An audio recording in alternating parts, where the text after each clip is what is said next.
I love Souls-likes. They scratch an itch I never knew I had. What did he say? That of unending difficulty, forcing me to improve and hone my skills. I love being forced to improve for some reason. That's probably why I like assertive girls. But Lords of the Fallen is probably the worst Souls-like I've ever played, but considering the incredible catalog of games in this genre, and you could say the game was rigged from the start, but throughout my entire time playing Lords of the Fallen, I hated it. I hated every single second I poured into this game because I tried. I really did. I beat the whole game, and then at the end, I really wish I just gave up. In a genre like this, we should see many improvements from other developers who dare to dive into this sea of awesome design possibilities waiting to be discovered, as this genre is still very young in the grand scheme of things. But Lords of the Fallen, whether through sheer arrogance or being so open-minded that their brains popped out, decided to not take the lessons from the games and studios who came before them and just ruined the entire formula. And FYI, this is all my personal opinion. You do not have to agree, but always know that you're wrong and I'm right, always. So let's get started.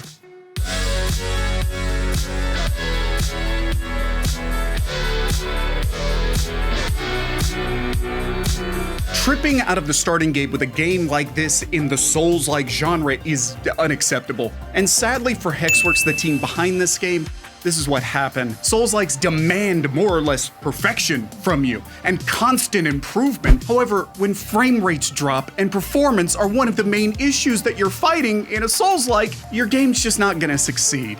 Lords of the Fallen is plagued by terrible issues surrounding environments, lagging as they load in. It seems to be the main issue the game is facing right now, aside from the other crap I'm going to talk about. But many reviewers with higher-end PCs couldn't get the game to run well, and even the subreddit for the game was marred by many attempting to find the magic settings that would get the game to run well. Even today, with many patches released, just one recently, many reported that they seemed to break the game even further. And I myself, finishing the game off, found the stuttering and freezes even increasing as I played the game. This is all before we even get to what I actually want to talk about, the game's actual design. Before you could even talk about Lords of the Fallen, you must acknowledge its serious issues. I think I know what happened with this game's development. In a developer interview, Cesar Virtuoso, the director of the game, spoke on the issues of using like the Unreal 5 engine, and they were seriously felt. He added that they load all the unseeable assets and enemies and interactables on top of everything as it needs to be seen should you use the lamp in the game, which of course was a nightmare for the dev team, I have to assume, because this further adds to the restricted feeling of many areas in the game.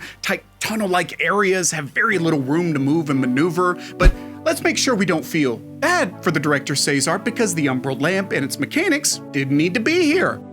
In the first game, called Lords of the Fallen as well, which made my research so much easier, there was no Umbral lamp in the game used by the player. So all in all, this was a self-inflicted injury. They decided on that. It helped damper any excitement their game could have had. But finally, after all that, let's talk about this game and its design and why it is just the worst. The core of a Souls-like should be the challenge you face, but even that is too simple a statement to describe what you need to do for this type of game. The design of enemies should take advantage of players' mistakes. However, should the player, play well, you are rewarded. Enemies go down quite quickly in many other Souls-likes, but in Lords of the Fallen, they show that they have no idea why it was designed that way. Enemies don't feel designed to punish mistakes, they feel designed to annoy the player into making a mistake. Almost all enemies you will face take 3 to 5 hits to die. Now, that doesn't sound like much, but now take that one enemy and make it 20 freaking enemies.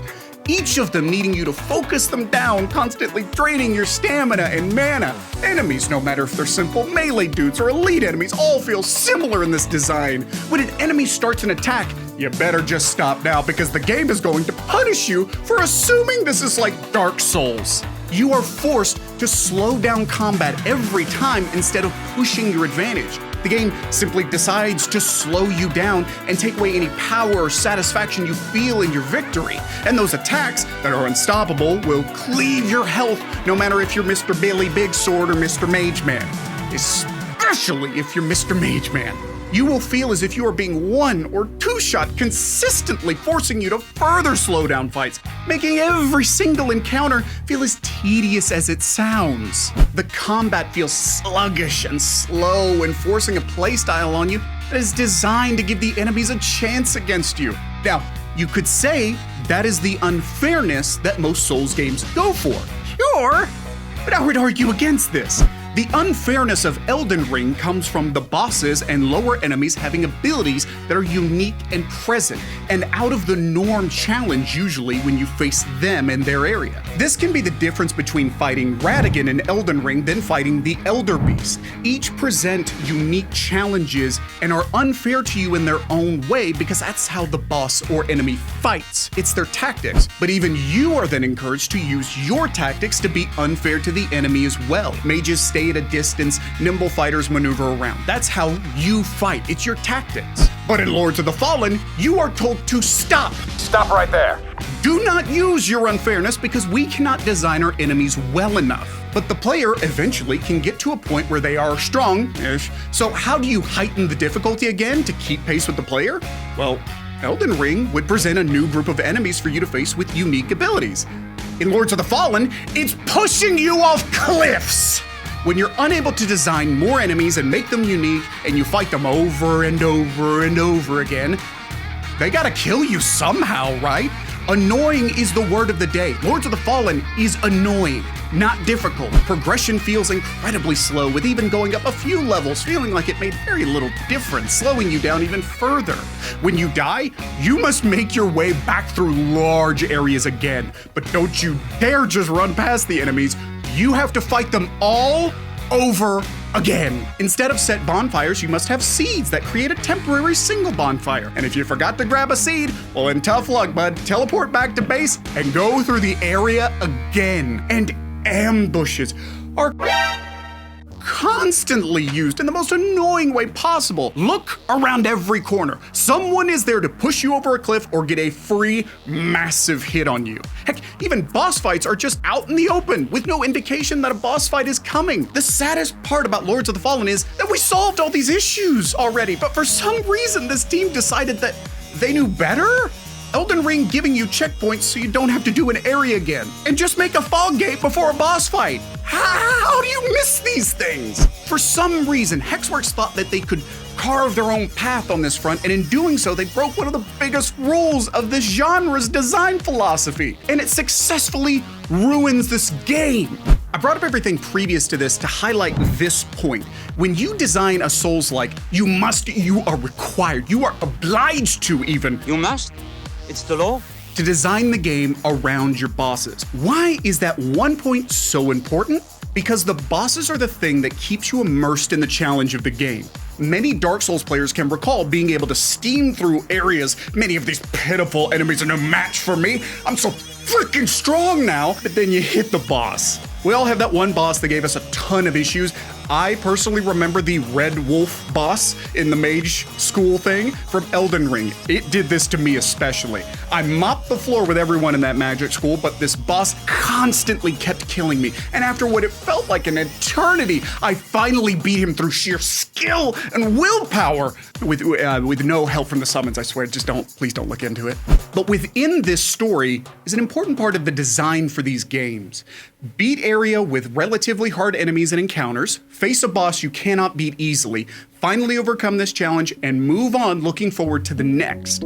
In the meta design of these games, the pacing of this game shouldn't slow down or speed up too much. FromSoft and other studios play an uneasy game where there is enough challenge to frazzle you, but not too much to keep you stuck there forever.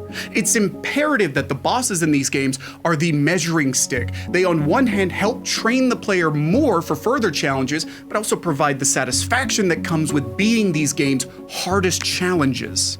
But like a 10-year-old with the cringiest game ideas you've ever heard of, Lords of the Fallen decided that they knew better. Lords of the Fallen decided to not focus on the bosses at all, it feels like. They decided the areas and the mobs themselves are the challenge you must face. That's why they're constantly ambushing you. That's why they push you off cliffs, and that's why you're forced to fight through the same areas over and over again. Because the bosses in the game are laughable. Many of the bosses you will fight in the game are just mobs that you'll fight later. They are the easiest bosses I've ever fought. Even the later bosses, the Judge Cleric, Teedrich down in the tower, especially the final boss of the game, is just killing a few mobs. No, seriously, it's just a few leveled up mobs that you kill, and then you've beaten the boss.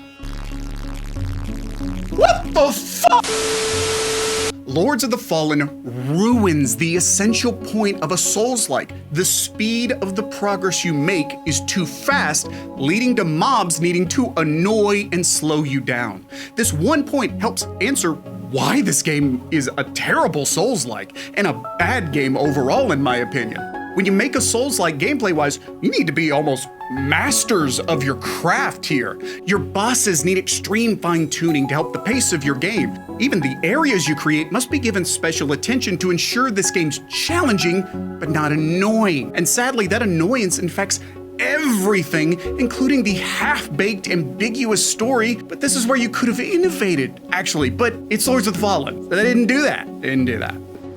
We don't do that here. Lords of the Fallen decided to throw away the incredible gameplay standards that would have aided their game, but for some reason stuck with some of the most annoying parts of any Souls-like game. Souls-like have these environmental stories that are so vague that you'll spend more time looking at guides on YouTube rather than engaging with it in the game itself. It's not a horrible decision to go this route, but bro, I'm not Sherlock going into the Mind Palace, bro. Just give me some hints. I hate the way FromSoft showcases their stories. I want to experience the story in game, not read about it from some goober on YouTube. But Lords of the Fallen, instead of taking those elements that many don't like in other games, they decided to fully embrace them? So the Fallen is a cool game, environment-wise. I need to say some of the places in this game actually really tell the story of their world way better than even Elden Ring much of the time. But I had no idea why I'm fighting all these people who were cool with me before. What is this person's motivations? Wait, this person sells stuff? Wait, this person can help me get a different ending for the game?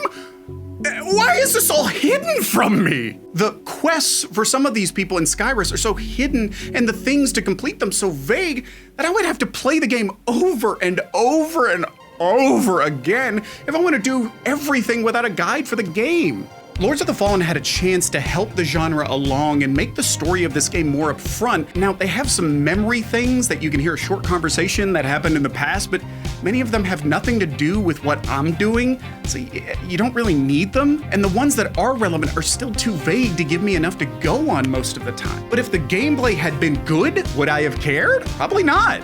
Because a good Souls-like understands what we're here for and can afford to annoy you in some other areas. But Lords of the Fallen decided that they want to ruin the main aspect of a game that is dependent on the established rules in that genre, but not recognize their opportunities for differentiating themselves in a now crowded genre. But all that said, I want to see another game from the studio because I hate myself. And I believe there were issues with the development of the game that made it to where the devs couldn't live up to the standard of what came before.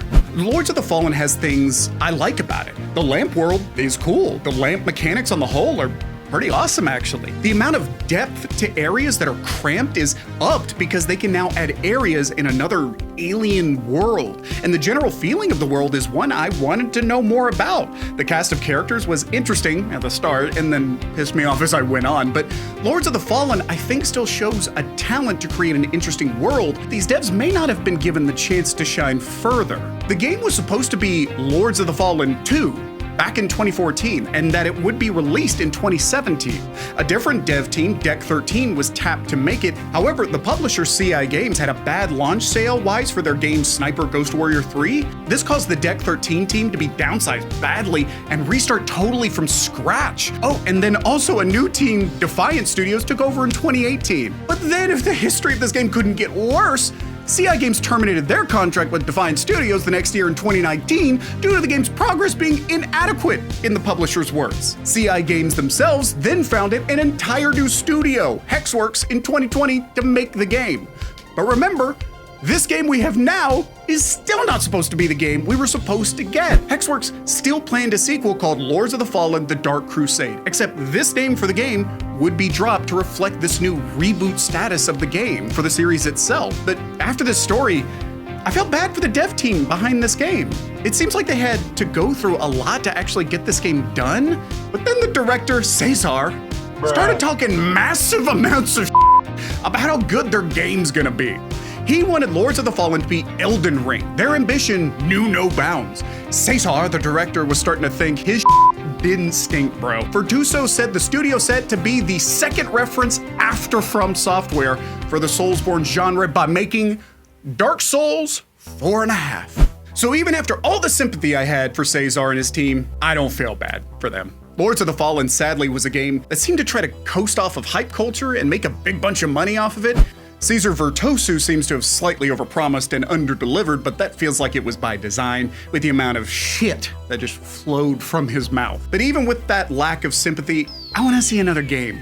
I think this team, even with all the crap they went through, put out about the best thing they could have, picking up the pieces from like 2 other studios to make something that is pretty admirable in some areas. But let's not kid ourselves into thinking they made a good Souls-like or a good game whatsoever. They still got some work to do. Yep. So you can follow me on Twitter at BradenVoice. I do voice acting and stuff like that if you want to hire me for that as well. I do that stuff. I'll narrate YouTube videos if you want. It's what I do right now anyway. It's how I make my money. So yeah, thank you guys for watching. Yeah, subscribe, like the video.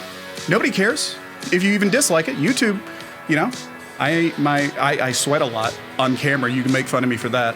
I don't know if my man bun is too frizzy today, but some people made fun of me for that. So you can make fun of me for that too. Dislike the video or like the video, I don't care. So bye-bye.